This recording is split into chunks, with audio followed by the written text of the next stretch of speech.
Charlie Morton. Hey, Charlie Morton, come here. Let's fight. We're gonna do the whole Get your ass episode over in here. English accent. Uncle Brave Charlie Morton started his career with the Braves all the way back in 2008. Okay. Uncle Brave Charlie Morton started his career with the Braves all the way back in 2008 when me and Mitch were in middle school.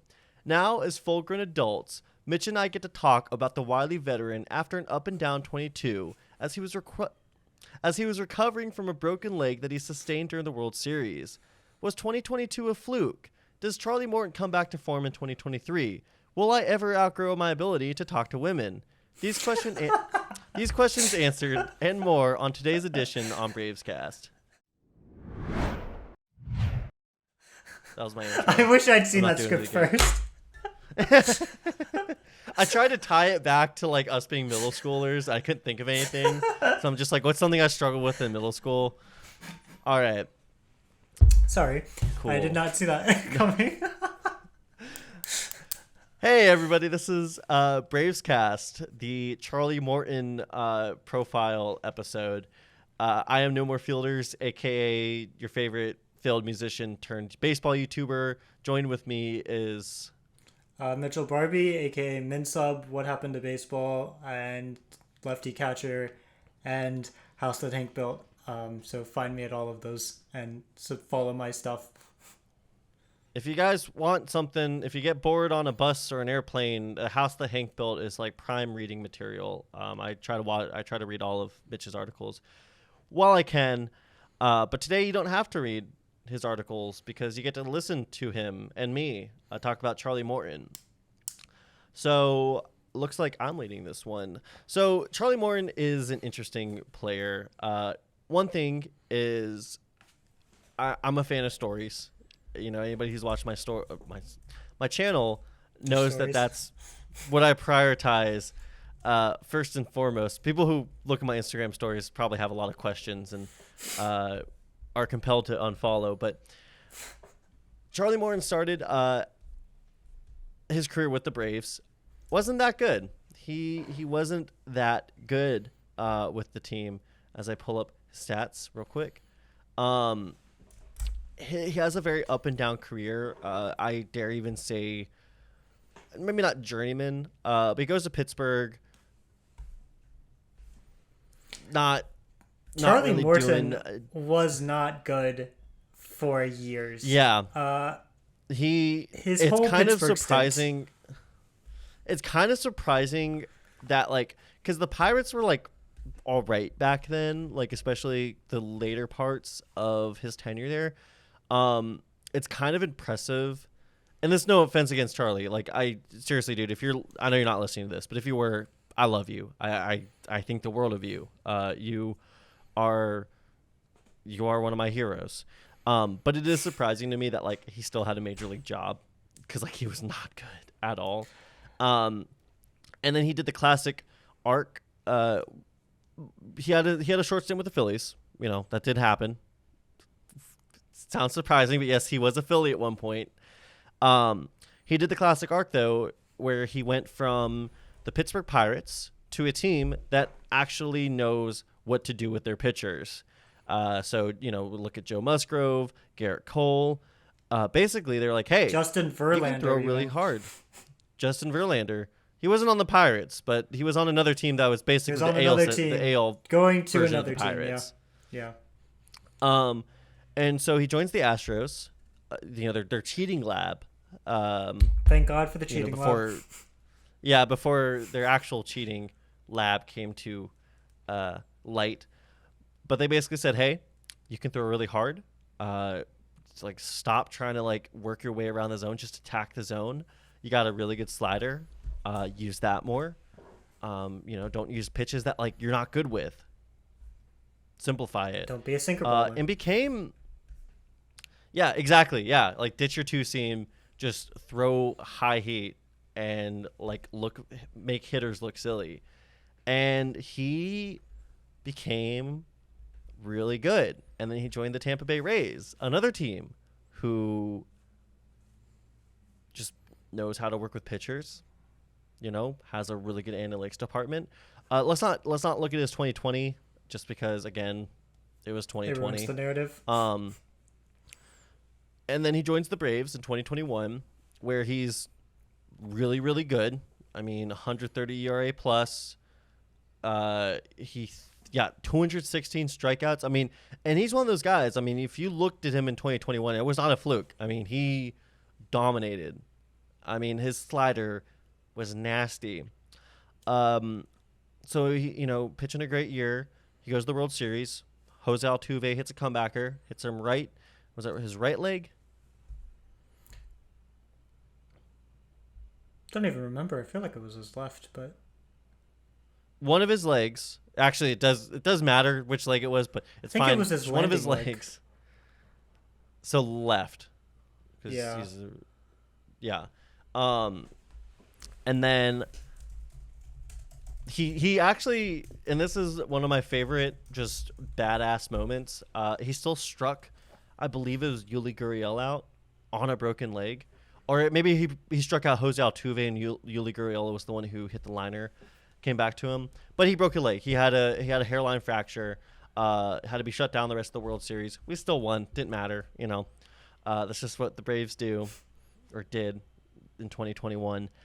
Comes back, and isn't that great?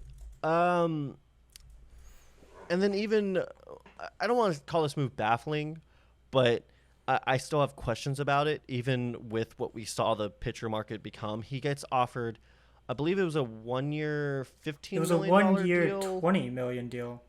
So here's the baffling thing to me. $20 million deal. He had an option for 2022 or 2023 for $20 million. That option was already on the table. What the Braves did in, what was it, September, is they basically said, we'll just make a new contract. We'll like take that option, and then we'll add another option of, I think, 20 million. So they just gave him the same contract that they gave him, or that he had for last season, for this season. So I don't quite understand it either, especially because it's not like the Braves signed him for less. Like, he still had that $20 million option, but then they just tacked on another $20 million option for 2024. So I'm not quite clear on why they did that, except, maybe it's good to have the option to have Charlie Morton in 2024, but it was a baffling contract extension. Yeah, and I think, one thing that is important is that even though he wasn't good last year, and he wasn't, he still gave you 172 innings. In today's game, that's important. I don't think you can take that for granted. He's been, really, let's just, forget 2020. Since 2017, he's pitched at least 145 innings each year. That in and of itself is valuable. $20 million valuable? I don't think so. But I think the Braves, this might be a case of them thinking they're smarter than they actually are, trying to be too smart for their own good. I think the biggest argument I saw for that contract and how he's going to bounce back is that his home run rate spiked up. And it's an interesting conundrum. It's kind of odd to say he had bad luck because he gave up more homers. Because if you look at his other underlying metrics, his strikeout rate was still decent. His walk rate went up, but not enough to raise questions about it. And then looking at his StatCast, he still has a wicked curve. his he's yeah, he's a good his pitcher. His spin rates are still decent. So I think in the Braves, their mind in the front office, he just gave up a couple extra homers that he's just not going to give up next year. Whether that pays off or not is yet to be seen. I still think, even though it's $20 million, I still think he's going to be a decent pitcher next year. I think he's closer to a number 4 at this point in his career than, maybe the 2 or 3 that we saw since 2017. But I'm still glad he's on this team. I think he's a good veteran presence. He's technically, the longest tenured Brave. He's the only if you count Brave back to- on the team who pitched at Turner Field as a member of the Braves, or played for the for the Braves at Turner Field. Yeah. Even though it was only 10 games, 15 games. 15 games started. Yeah. So I think, when you're piecing together a team like this, you're not really going to be asking yourself too many questions with Charlie Morton. I think at this point we know where they're going to get. I think it's going to be something between where he was in 2021 and 2022. We'll see. Is it a player option or a team option? It's a team option. It's a weird team option. Okay. The Braves give these weird team options that I can't believe players take, to be honest.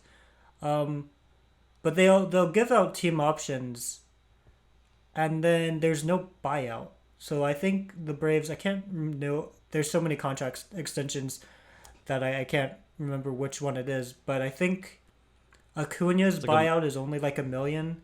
I think Albi's buyout is only like $1 million. Morton doesn't have a buyout. I don't think Harris has a buyout. I don't think Murphy has a buyout. I think Strider's the we'll get to him in his episode, but his contract extension I think is the riskiest for the Braves, and I think his does have a buyout. But the Braves do these weird contracts where I can't believe players accept them. The options, that is, that they're given these team options that are basically all team, no player benefit. But yeah, Morton's is a $20 million option with no buyout for 2024. I can't believe it. I think it's. Yeah, I think it's just like a level of comfort for some of those players.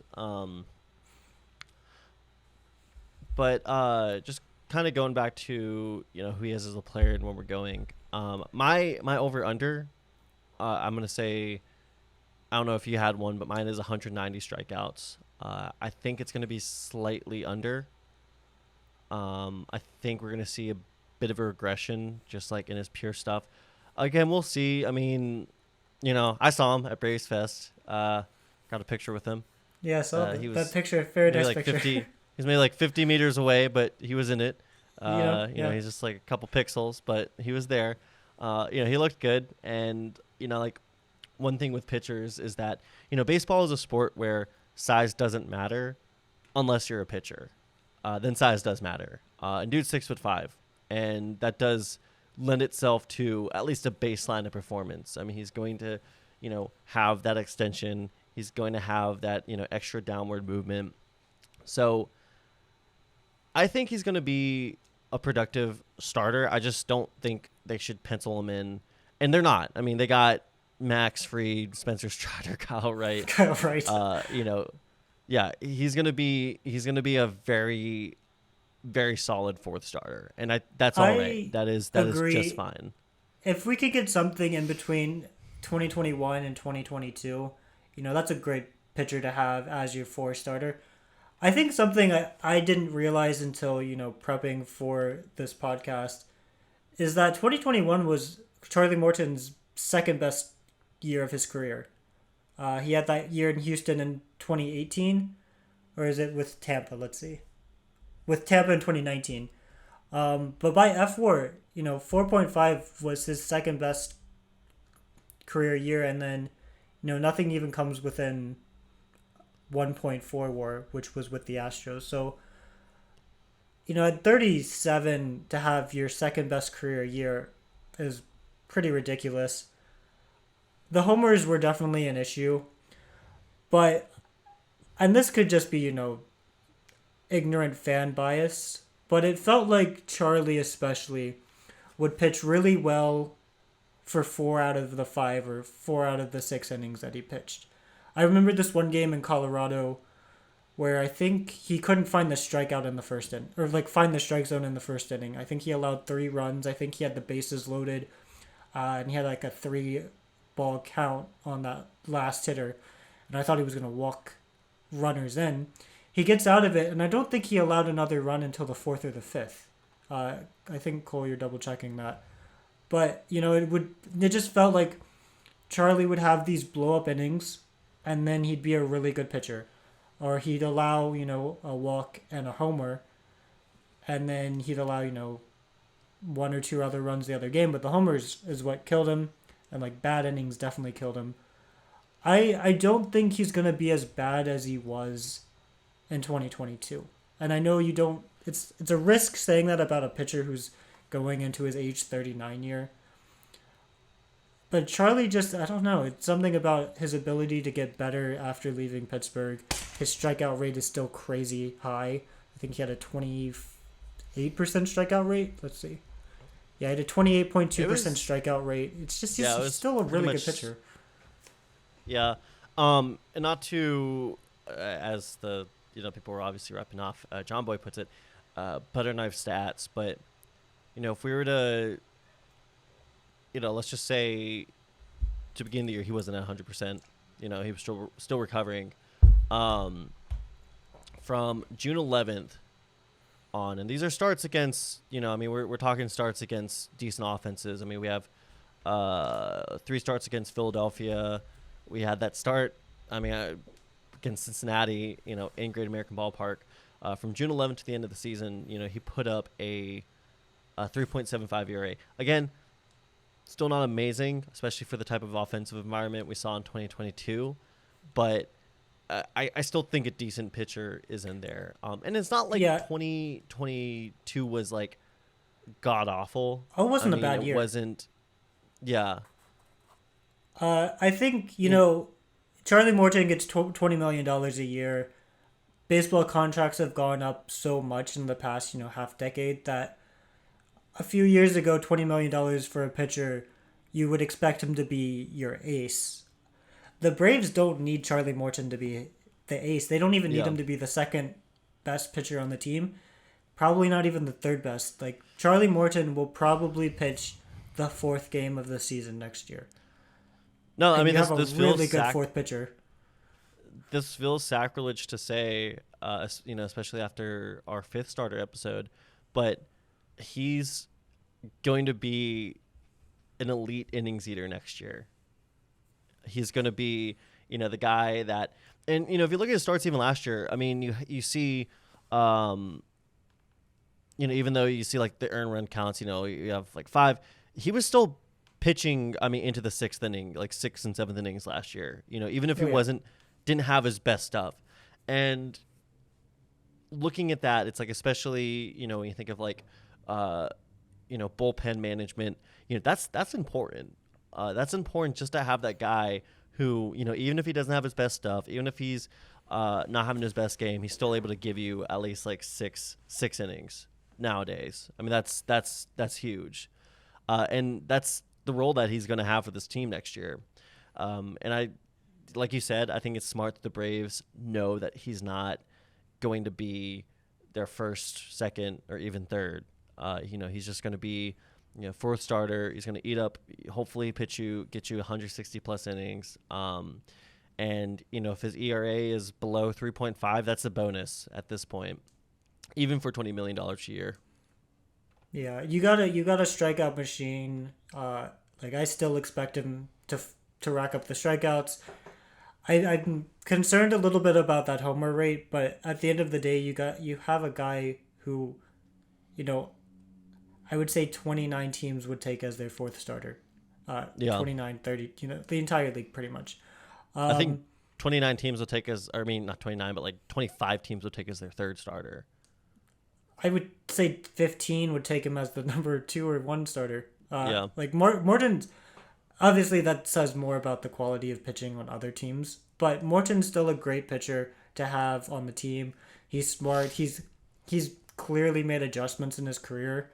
You want a guy with that kind of mindset who's not stuck to like his philosophy, and having young pitchers on the team having a guy who says, "Hey, I was willing to make a change." I think you can't do any wrong with having Charlie on the team. Yeah. Um. So yeah, as we're wrapping up this episode, like I said, my over under is 190 strikeouts. I'm gonna say under just slightly. I'm gonna And it's say just under as well. I know you were just talking about Charlie being an innings eater, and I think he will to a degree. But with age, I just feel like there's going to be a point, especially at 39, 40, 41, where maybe he's gonna take a start off or a couple of starts yeah. off here. I don't foresee him hitting the innings that he's been hitting in the past, I since 2017. I'm happy if he hits 150. Like if he hits 150 innings, I'm good. I'm like, you know what? That's what we need him to do. We need a guy just to give us like, 25, that 28 length out of the starts, fourth start. Yeah. I don't think Charlie Morton's going to start 34, 35 games, 33 even. So I'm going to go under on the strikeouts. I still think he's going to strike out a lot of batters on a rate basis.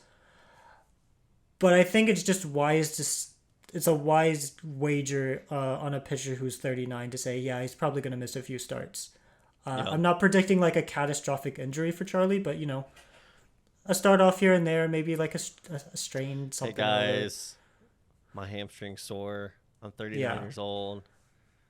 I got a beef brisket in the back of my truck.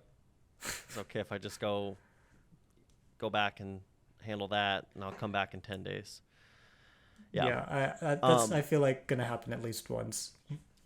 Awesome. So this was the Charlie Morton episode of the Braves cast. For What is your Cole from- song for Charlie?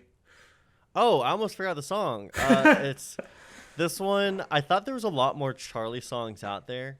I know there's like a Red Hot Chili Pepper song named Charlie, but I just didn't want to do that one. So I did Charlie Don't Surf by The Clash. So if you're a fan of The Clash, you know that song. I'm not. I don't like The Clash that much. But hey, they released a song called Charlie Don't Surf. We're talking about Charlie Morton. This is the Braves cast for No More Fielder. Or what did I do? I'm No More Fielders, a.k.a. Cole, whatever you want to call me. I'm Mitchell. Don't forget to like and follow. Bye. Yeah.